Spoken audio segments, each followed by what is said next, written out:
Muchas gracias, señor presidente. Bueno, en el día de la fecha estamos en este momento en tratamiento de 3 órdenes del día. La 939, que tiene dictamen en el proyecto de ley de reforma previsional. La orden del día 940, dictamen en el proyecto de ley de consenso fiscal. Y finalmente la 941, dictamen en el proyecto de ley incorporando como propio el que crea el régimen federal de responsabilidad fiscal y buenas prácticas de gobierno. Todos la conocen. Constitución de la Nación Argentina. Yo creo que deberíamos proponer algo. Le podemos poner Rayuela. Julio Cortázar. Rayuela se publica apenas unos años después de esa gran conquista constitucional de los trabajadores que fue el artículo 14 bis. El artículo 14 bis opera gracias a la reforma constitucional y se consagran constitucionalmente los derechos de los trabajadores en 1957. Rayuela sale en 1963.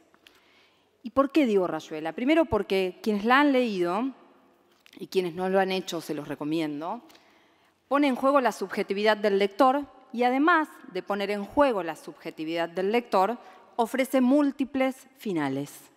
Múltiples finales. Y además nos ofrece, el autor, distintas posibilidades de lectura. Una lectura normal, en el caso de la Constitución, sería desde el preámbulo, artículo primero al artículo 129, sumadas las disposiciones transitorias. Otro tipo de lectura, tradicional, por partes, secuencial. Entonces ahí podríamos agarrar distintas partes de la Constitución, la primera parte, la segunda. Una tercera opción que nos ofrece Julio Cortázar es como a cada uno le guste, modelo para armar, a gusto del lector. Pero no contento con estas 3 formas, Julio Cortázar va un poquito más allá y nos da un tablero. Ustedes saben que en Rayuela, la primera página de Rayuela nos ofrece un tablero para que nosotros podamos leer de distintas maneras y claramente vamos a llegar a distintos finales, a distintos relatos, a distintos desarrollos. También deben saber quienes la leyeron que hay 2 protagonistas principales. Horacio, por un lado, y la maga por el otro. De modo que les dejo para su libre interpretación quién es Horacio en esta historia y quién es la maga en esta historia. Y además, quién es el autor de ese tablero de lectura que figura en la primera página de Rayuela. En este sentido, tenemos que analizar el consenso fiscal. Consenso significa acuerdo, consentimiento y demás. Y compartiendo con quien me precedió en el uso de la palabra, no voy a inmiscuirme en la motivación del acto jurídico. No voy a inmiscuirme en la causa como elemento del acto jurídico, simplemente decir que se trata de un acto jurídico complejo. Es decir, es un acto jurídico complejo porque requiere de voluntades de varias partes. Aquí tenemos, por un lado, el Estado Nacional, por otro lado, los gobernadores, y cuando por aquí se preguntaban qué pasaría si las legislaturas provinciales no aprobaran este acto jurídico complejo, llamado consenso, debo decir que hacia el final del consenso dice, y pido autorización para leer, implementación. Dentro de los 30 días de suscripto este consenso, los poderes ejecutivos de las provincias firmantes, de la Ciudad Autónoma de Buenos Aires y del Estado Nacional, elevarán a sus poderes legislativos proyectos de ley para aprobar este consenso, modificar las leyes necesarias para cumplirlo y autorizar a los respectivos poderes ejecutivos para dictar normas a tal fin. El presente consenso, sigue este apartado, producirá efectos solo respecto de las jurisdicciones que lo aprueben por sus legislaturas y a partir de esa fecha. Solo respecto de las jurisdicciones que lo aprueben por sus legislaturas y a partir de esa fecha. De modo que este acto jurídico complejo, para ser constitutivo de voluntad, requiere de la aprobación de la legislatura provincial de cada una de las jurisdicciones y solo surtirá efectos a partir de esa fecha. Durante el tratamiento exprés de este proyecto y de la reforma previsional, digo exprés porque cuestionaron el término express. Express significa rápido. Si vamos a ver qué significa rápido, significa tratar algo sin mayor profundidad. Digamos, lo dice la Real Academia Española. Nadie podría decir lo contrario respecto del tratamiento que recibieron ambos proyectos.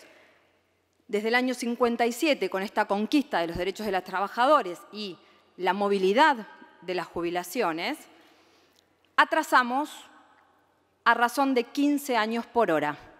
El tratamiento de estos proyectos se efectuó en 4 horas 15 minutos, de modo que, habiendo pasado 60 años de aquel 1957, hemos atrasado a razón de 15 años por cada hora de tratamiento de los proyectos.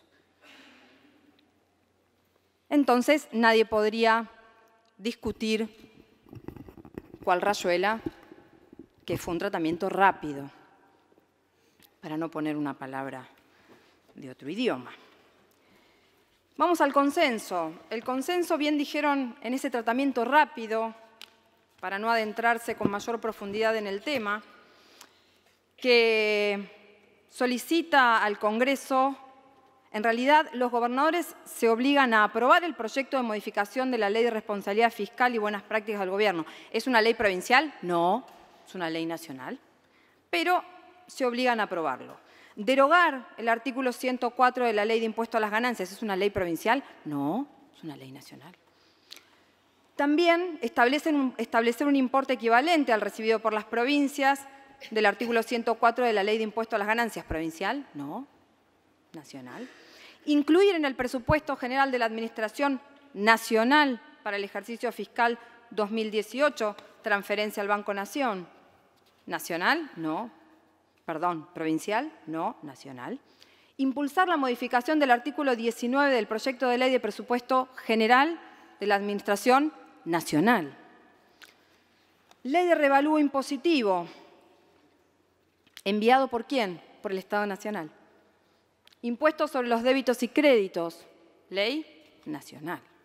Impulsar la adecuación del impuesto sobre los combustibles nacionales. Impulsar inmediatamente la modificación de la fórmula de movilidad jubilatoria nacional. Garantizar haberes equivalentes al 82% del salario mínimo vital y móvil. ¿De las cajas no transferidas? No, de las nacionales. Compromiso de compensaciones, las compensaciones a provincias, que es un esquema, debo decir, que dentro de toda la fragilidad de ese consenso es un esquema que puede ser útil para muchas provincias. La diferencia es que estamos como volviendo a los tickets canasta, es decir, la coparticipación automática y diaria que por goteo reciben las provincias se cambia por compensaciones con asignación específica, es decir, solamente se va a poder utilizar con lo que el Gobierno Nacional decida que se puede utilizar. Cajas previsionales no transferidas. Algunas 13 provincias de nuestro país tienen cajas no transferidas y vieron esto como algo positivo porque se quitan penalidades para quienes no armonicen. Lamentablemente debo decir que esas penalidades fueron establecidas por el Poder Ejecutivo Nacional por decreto, por el decreto reglamentario.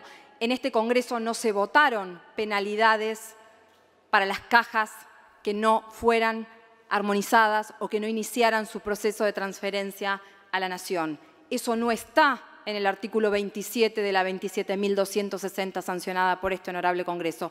Eso fue una decisión del Poder Ejecutivo Nacional a través de su decreto reglamentario, es decir, que nos están sacando algo que decidió unilateralmente el Poder Ejecutivo Nacional y que además, debo decir, el artículo 27 continúa vigente, es decir, el proceso de armonización deberá ocurrir de todos modos. Les recuerdo su tiempo, señora senadora. Sí, perdón. De modo que el consenso fiscal cuya finalidad sabemos que tiene que ver con este gran acuerdo y este gran consentimiento que se logró entre todas las provincias. Insisto, no voy a adentrarme ni en las causas ni en las motivaciones del gran acuerdo, porque además en el ejercicio democrático debemos tener un profundo respeto por quienes han sido elegidos en cada una de nuestras jurisdicciones para llevar adelante los destinos de cada una de las provincias. Simplemente para decir, en el caso de la reforma, de la mal llamada reforma jubilatoria, que durante la vigencia de la movilidad jubilatoria desde el año 2009 hasta el año 2015, en todos y cada uno de esos ejercicios, los jubilados recibieron haberes jubilatorios muy por encima de cualquier índice de inflación que pudiera medirse en ese momento. Muy por encima, y digo bien, porque en el 2009 el acumulado de aumento de la movilidad jubilatoria fue del 19,89 y así sucesivamente en cada uno de los años, 26,5, 37,06, 31 en el 2012, 31,78, 2013, 30,47, 2014, 2015, 33 y 2016, 31,68.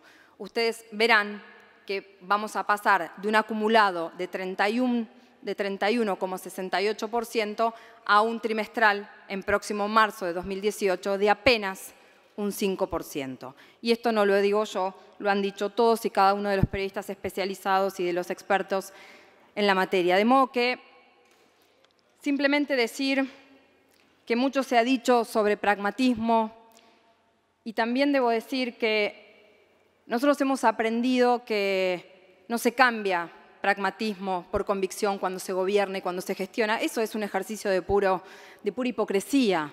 Cuando uno tiene las convicciones, las tiene gestionando y genera las condiciones también para que desde esas convicciones pueda ser pragmático.